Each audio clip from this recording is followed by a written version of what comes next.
आज हम लोग बात करने वाले हैं बीए पार्ट 1 हिस्ट्री ऑनर्स का पेपर वन का ये चैप्टर 9 है। और चैप्टर 9 आपको पता है कि पूरा विस्तार से हम लोग पढ़ लिए थे, उसका ऑब्जेक्टिव क्वेश्चन कर लिए थे और एक सब्जेक्टिव क्वेश्चन कर लिए थे और एक सब्जेक्टिव क्वेश्चन और बाकी है। सब्जेक्टिव क्वेश्चन मतलब लॉन्ग क्वेश्चन। तो हमने आपको लॉन्ग क्वेश्चन का आंसर लिखना सिखा दिया था, पहला वाला क्वेश्चन। अब हम दूसरा क्वेश्चन देखेंगे, इसके बाद ये चैप्टर पूरी तरह से कंप्लीट हो जाएगा। उसके बाद हम लोग अगले चैप्टर पढ़ेंगे। अब देखिए, इससे पहले चैप्टर 9 से पहले चैप्टर 8 तक पूरा विस्तृत तरीका से हम पढ़ाए हैं, सबका ऑब्जेक्टिव क्वेश्चन करवाए हैं और लॉन्ग क्वेश्चन का भी आंसर क्या किए हैं हम लिखवाए हैं और बताए हैं कि कैसे कैसे लॉन्ग क्वेश्चन का आंसर आप लिख सकते हैं। तो देखिए, पहला नंबर भी और 9 अध्याय 9 का भी पहला नंबर हम बोर्ड पर लिखकर पूरा विस्तार से हम क्या किए थे, आपको आंसर बताए थे। लेकिन ये जो क्वेश्चन है, ये बहुत ही महत्वपूर्ण क्वेश्चन है और बहुत ही महत्वपूर्ण क्वेश्चन है। तो अभी तक आप आंसर लिखना सीखे कि नहीं सीखे, इस बात का पता कैसे लगेगा? देखिए, इस बात का पता ऐसे लगेगा कि जो भी हम मॉडल सेट दे रहे हैं टेलीग्राम ग्रुप में, वहां पर आंसर लिखकर आप भेज रहे हैं और हम आंसर चेक करके उसका आंसर भी बता रहे हैं कि कौन कौन सा आंसर सही है आपका, क्या गलत है, क्या और सुधार की जरूरत है। लेकिन कुछ ही बच्चे वहां पर आंसर लिखकर भेज रहे हैं। अगर अभी तक आपने टेलीग्राम ग्रुप ज्वाइन नहीं किया तो टेलीग्राम ग्रुप ज्वाइन कर लीजिए और जिसका लिंक इसी वीडियो के नीचे डिस्क्रिप्शन में दिया गया है। आपको टेलीग्राम ग्रुप में सर्च करना होगा हिस्ट्री टॉक और आपको टेलीग्राम ग्रुप मिल जाएगा और आप टेलीग्राम ग्रुप ज्वाइन कर लीजिए। तो देखिए, आप अगर लिखना सीखेंगे, देखिए टेलीग्राम ग्रुप अगर ज्वाइन करेंगे तो इसमें हमें कोई फायदा नहीं होता। आप ये मत सोचिएगा हमें कोई टेलीग्राम ग्रुप में जुड़ जाइएगा तो हमें कोई फायदा होता है, नहीं। ये फायदा आप ही का होगा। क्या होगा? आपको आंसर लिखने का तरीका मालूम आ जाएगा, कैसे आंसर लिखना होता है और कम समय में ही कैसे बेहतरीन आंसर लिखना होता है, ये आपको समझ में आ जाएगा। तो इसके लिए क्या करना होगा? आपको आंसर लिखकर भेजना होगा। तो आज वही हम क्या करेंगे, वो तो चैप्टर जो 8 तक मॉडल सेट हम तो दे दिए हैं। अगर उसमें आंसर लिखकर भेजना चाहते तो भेज सकते हैं टेलीग्राम ग्रुप में, नहीं तो वो तो भेज सकते हैं। नहीं तो ये दूसरा जो क्वेश्चन है, इसका आंसर ये आपको उस टेलीग्राम ग्रुप में लिखकर जरूर भेजना है। अब इसका आंसर कैसे लिखकर भेजना है, हम इसका बारे में बता देंगे कि यहाँ यहाँ ये बातें लिखना है। तो आपको इस पर आंसर लिखकर भेजना। अभी तक क्या होता था कि मॉडल सेट में हम वो सारे क्वेश्चन देते थे जो पहले उसका आंसर हम बता चुके होते थे। मान लीजिए चैप्टर 8 हम पढ़ा है या चैप्टर 7 पढ़ा है, चैप्टर 7 का जो लॉन्ग क्वेश्चन है वो हम उसका आंसर लिखवा दिया और उसी क्वेश्चन को मॉडल सेट में दे देते। तो बहुत सारे बच्चे जो थे वो क्या करते थे, पहले सीख जाते थे, उसके बाद आंसर लिखकर भेजते थे। तो अब क्या करना है, ये दूसरा वाला जो क्वेश्चन है, इसका तो आंसर आज लिखवाएंगे नहीं हम। क्या करेंगे, थोड़ा बहुत बता देंगे और इसी का आंसर आपको टेलीग्राम ग्रुप में आज ही लिख कर भेजना है। ध्यान रखिएगा, किस दिन भेजना है? आज ही लिख कर भेजना है। अब कुछ बच्चे कहेंगे हमें तो, कुछ बच्चे क्या करते हैं, संकोच करते हैं लिखने में, कह रहे हमको तो लिखने ही नहीं आएगा, हमको ये नहीं होगा। अरे पहले थोड़ा सा भी तो लिखने का प्रयास कीजिए। जो छोटा बच्चा होता है वो पहला जो कदम बढ़ाता है उसमें डरता है कि कैसे हम गिर जाएंगे, मतलब गिर जाएंगे, वो डरता है। लेकिन जैसे ही पहला कदम बढ़ाता है, दूसरे तीसरे कदम क्या करने लगता है, वो अपने आप बढ़ाने लगता है और उसको सहारा देने के लिए लोग खड़े हो जाते हैं, क्योंकि लोगों को पता चल जाता है कि हाँ वो पहला कदम बढ़ाया यानी चलना सीखना चाहता है। ठीक है, वैसे ही आप भी पहला कदम बढ़ाइए, आप भी पहला कदम बढ़ाइए। तो हम सहारे के लिए खड़े हैं ही, आपको बताने के लिए कि हाँ यहाँ यहाँ आप गलती कर रहे हैं, यहाँ यहाँ। देखिए, गलती करेंगे तभी तो सीखेंगे। तो इसीलिए आप क्वेश्चन का आंसर लिखकर टेलीग्राम ग्रुप में भेजिए और वहां पर हम चेक करके आपको क्या करेंगे, बताएंगे कहाँ कहाँ आपको गलत है, कहाँ और सुधार की जरूरत है। क्योंकि चैप्टर 8 तक बहुत अच्छा सब दिखा दिए गए हैं कि कैसे कैसे आपका आंसर लिखना है। चलिए, इस क्वेश्चन को ये क्वेश्चन क्या है, इसका आंसर कैसे लिखना है आपको बता रहे हैं और इसको इस क्वेश्चन का आंसर आपको टेलीग्राम ग्रुप में लिखकर जरूर भेजना है। तो देखिए, दूसरा नंबर क्वेश्चन क्या है, सम्राट अशोक का मूल्यांकन करें, जो कि मोस्ट इंपोर्टेंट वीवीआई क्वेश्चन है। ध्यान रखिएगा, वीवीआई क्वेश्चन है, मोस्ट इंपोर्टेंट ये क्वेश्चन है। सम्राट अशोक का मूल्यांकन करें। ये लॉन्ग क्वेश्चन है, ध्यान रखिएगा। ये लॉन्ग क्वेश्चन लिखवा रहे हैं, आंसर का ये बता रहे हैं आंसर कैसे लिखा जाता है। तो ये कैसे, बहुत सारे बच्चे अब उनको दिमाग ही नहीं खुलता है कि लिखा गया कि सम्राट अशोक का मूल्यांकन करे, तो उनका दिमाग ही नहीं चल पाता है। और चल भी पाता है तो आधा पेज में ही लिख देते हैं और आधा पेज में लिखकर छोड़ देते हैं। सम्राट अशोक का थोड़ा सा जीवन लिख देंगे कि उनके पिता का नाम और फिर मगध के राजगद्दी पर बैठे, फिर राज्यपाल के थोड़ा बहुत लिख देते हैं कि राज्यपाल भी रहे और बस इतना पर ही उनको अब दिमागे में नहीं आता क्या लिखे। देखिए, कैसे पता चलता है कि आपको थोड़ा ज्यादा बड़ा में आंसर आप कैसे लिख सकते हैं। देखिए, आपको अगर टॉपिक आपको पता रहे कि हाँ इसके बाद ये पॉइंट लिखना है, इसके बाद ये पॉइंट लिखना है, इसके बाद ये, इसके बाद ये पता रहेगा तो समझ लीजिए लंबा आंसर लिख सकते हैं। तो सबसे पहले भूमिका या परिचय होता है। तो जो अभी ये क्वेश्चन हम बोले हैं कि सम्राट अशोक का मूल्यांकन करें, इसमें भूमिका या परिचय में हम क्या लिख सकते हैं?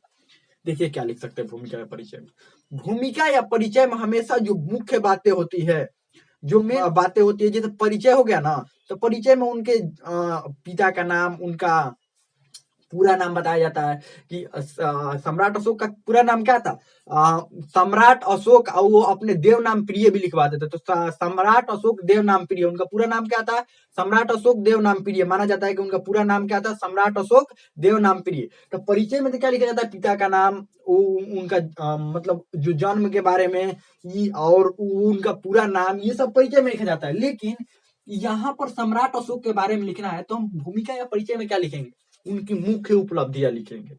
मुख्य उपलब्धि क्या करेंगे, लिखेंगे। मुख्य उपलब्धि क्या लिखेंगे, वो एक महान राजा कैसे बन पाए। देखिए महानता इसलिए नहीं वो महान बन पाए क्योंकि वो मगध के सम्राट थे, नहीं, वो अपने कल्याणकारी कार्यों के कारण क्या हुए, महान बन पाए। तो ये बातें लिखने हैं कि वो अपने कल्याणकारी कार्यों में कैसे उत्तम थे, कि अपने पड़ोसी राज्यों को भी क्या करते थे, बौद्ध धर्म अपनाने के बाद पड़ोसी राज्यों को भी मदद करने लगे, और पड़ोसी राज्यों में दवा जो औषधि होता था, औषधि भिजवाने लगे, पशु बलि पर रोक लगा दिए। तो ये सब बातें जो उनका मानव कल्याण वाली बातें ऊपर लिखना है। फिर उनके परिचय के बारे में थोड़ा सा लिख देना है, उनका पिता का नाम और उनका पूरा नाम, ये सब परिचय में लिख देना। तो यहाँ तक भूमिका तो हो जाएगा, भूमिका यहाँ तक हो जाएगा। और उनके मुख्य बातें जो उपलब्धियां होती है वो तो लिखना ही है, क्योंकि थोड़ा सा अपना से दिमाग भी आप चलाइएगा। जो चैप्टर पढ़ा रहे थे उनके बारे में हम बताए थे, तभी तो पता चलेगा कि आपको लिखने आ रहा है कि नहीं लिखने आ रहा है। लिख कर जरूर भेजिएगा, आप ध्यान रखिएगा। उसके बाद प्रारंभिक जीवन, जीवन को उनका मूल्यांकन करना है, यानी उनका प्रारंभिक जीवन के बारे में भी क्या करना है, लिखना है। चलिए, तो इनका प्रारंभिक जीवन के बारे में क्या करेंगे, लिखेंगे। प्रारंभिक जीवन यानी बचपन से उसको उनको कैसे प्रशिक्षण दिया गया, तो बचपन से ही उनको सारी शिक्षाएं दी गई। एक राजा बनने की जो सारी शिक्षाएं होती है वो सभी शिक्षाएं दी गई। किस किस चीज की शिक्षाएं दी गई उनको, उनको युद्ध कला शास्त्र, जो युद्ध कला शास्त्र होता है उसको तो सिखाया ही गया। इतिहास के बारे में, भूगोल के बारे में, पड़ोसी राज्यों के बारे में, ये अर्थशास्त्र, जो अर्थशास्त्र चाणक्य के द्वारा, इनसे पहले जो सम्राट अशोक से पहले इनके पिता जो राजा थे बिंदुसार, बिंदुसार भी जो चाणक्य का रचित पुस्तक था, जो अर्थशास्त्र, उसी पर चलते थे। तो अर्थशास्त्र में वर्णन था कि ऐसे ऐसे राजकुमारों का शिक्षा होना चाहिए, तो अर्थशास्त्र के अनुसार इनका शिक्षा हो रहा था। अर्थशास्त्र में सब कुछ वर्णित था कि एक राजा को युद्ध कौशल में माहिर होना चाहिए, मतलब राजकुमारों को भी युद्ध कौशल सिखाना चाहिए। फिर उनको सभी चीजों का, जैसे इतिहास का नॉलेज होना चाहिए, भूगोल का, राजनीति शास्त्र का, पड़ोसी अपने आसपास के पड़ोसी राज्यों का भी जानकारी होना चाहिए। और उनको ट्रेनिंग कैसे दिया जाए, प्रशिक्षण एक राजा बनने का कैसे दिया जाए, कि अलग अलग जगहों को पहले राज्यपाल नियुक्त किया जाए। इनके अनुसार ये प्रारंभिक जीवन में यही सब लिखेंगे, कैसे उनको राज्यपाल नियुक्त किया गया। जैसे अलग अलग जगहों को, तक्षशिला में उनको विद्रोह दबाने के लिए भेजा गया था, उज्जैन के भी राज्यपाल वो रह चुके थे, तक्षशिला में भी उनको राज्यपाल बनाया गया था। तो ये सब प्रारंभिक जीवन में लिखना है, ठीक है। देखिए ये सब समझ में तभी आपको आ रहा होगा जब आप चैप्टर पढ़े होंगे। अगर चैप्टर हम पढ़ाए या नहीं पढ़े होंगे तो ये सब कुछ समझ में आपको नहीं आ रहा होगा, ध्यान रखिएगा। तो और उसके बाद मगध की राजगद्दी पर वो कैसे बैठे, मगध की राजगद्दी पर कैसे बैठाया गया, क्या आराम से बैठ गए थे कि उनके पिता ने कहा कि ठीक है आइए बैठ जाइए, नहीं, इनके बड़े भाई बनने वाले थे राजा। तो ये मगध की राजगद्दी पर कैसे बैठे, प्रधानमंत्री ने कैसे षड्यंत्र करके इनको बैठाया गया, इस सब के बारे में लिखना है। फिर उसके बाद राजा बनने के बाद कलिंग विजय कैसे हुआ, जो अपने राज्य अभिषेक का 8वें जो वर्ष में इन्होंने कलिंग पर आक्रमण किया, तो ये कलिंग विजय कैसे हुआ।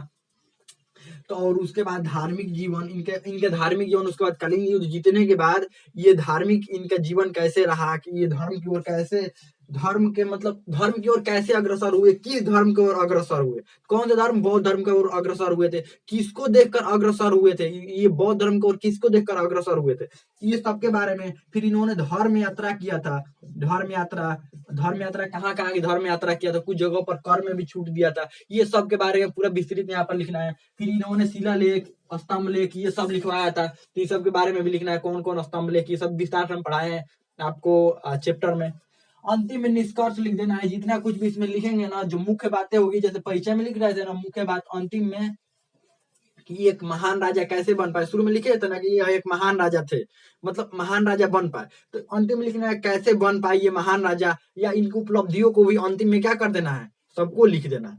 सबको नहीं, थोड़ा सा लिखना है, थोड़ा सा इनकी उपलब्धियों के बारे में। निष्कर्ष में यही होता है, दो चीजें होती है, या तो महत्वपूर्ण बातें लिखिए आप, या तो कोई महत्वपूर्ण बात इनके बारे में बचा कर रखिए और अंतिम में लिख दीजिए। नहीं तो दूसरा होता है कि आप इसको ही छोटा करके इसी में से कुछ कुछ पार्ट उठाकर छोटा करके निष्कर्ष में क्या कर देना होता है, लिख देना होता है। या आगे आने वाले जो इनके कारण, निष्कर्ष में ये भी नहीं तो निष्कर्ष में ये भी लिखना होता है कि इनके कारण आगे आने वाली जो पीढ़ी है, मतलब आगे आने वाले इनके वंशज है, उन पर क्या प्रभाव पड़ा, इसके बारे में भी लिख देना होता है। हो गया यहाँ पर खत्म। तो यही, तो आपको आंसर, और ये चैप्टर पूरी तरह से कंप्लीट हो गया, क्योंकि दो ही क्वेश्चन थे इसमें जो कि महत्वपूर्ण थे। तो इसका आंसर आप जरूर टेलीग्राम ग्रुप में लिख कर भेजिएगा, वहां पर चेक करके हम बताएंगे। क्योंकि इससे अगला जो चैप्टर होगा, जैसे चैप्टर 10 है, तो उसमें जो ऑब्जेक्टिव क्वेश्चन होगा, सब्जेक्टिव क्वेश्चन होगा, सब्जेक्टिव यानी लॉन्ग क्वेश्चन, तो उस चैप्टर का हम लॉन्ग क्वेश्चन हम लिख कर बताएंगे। ये सिर्फ एक ही क्वेश्चन के लिए बोले हैं कि एक ही क्वेश्चन आप थोड़ा लिख कर दिखाइए। जैसे आप टेलीग्राम ग्रुप में तो आप आंसर लिख कर भेजते ही हैं, लेकिन हम सोच रहे हैं कि थोड़ा सा ये बिना हम अभी थोड़ा थोड़ा ही बता दिए और इसी पर आप आंसर लिख पाते हैं कि नहीं लिख पाते हैं, यही हम देखना चाहते हैं। तो आप जरूर आंसर लिखकर कहाँ पर, टेलीग्राम ग्रुप में भेजिए। तो हमें लगता है कि समझ में आ गया होगा। अब इसमें कोई भी डाउट हो, कोई भी क्वेश्चन हो, आप कमेंट में पूछ सकते हैं, हमें लगता है समझ में आ गया होगा।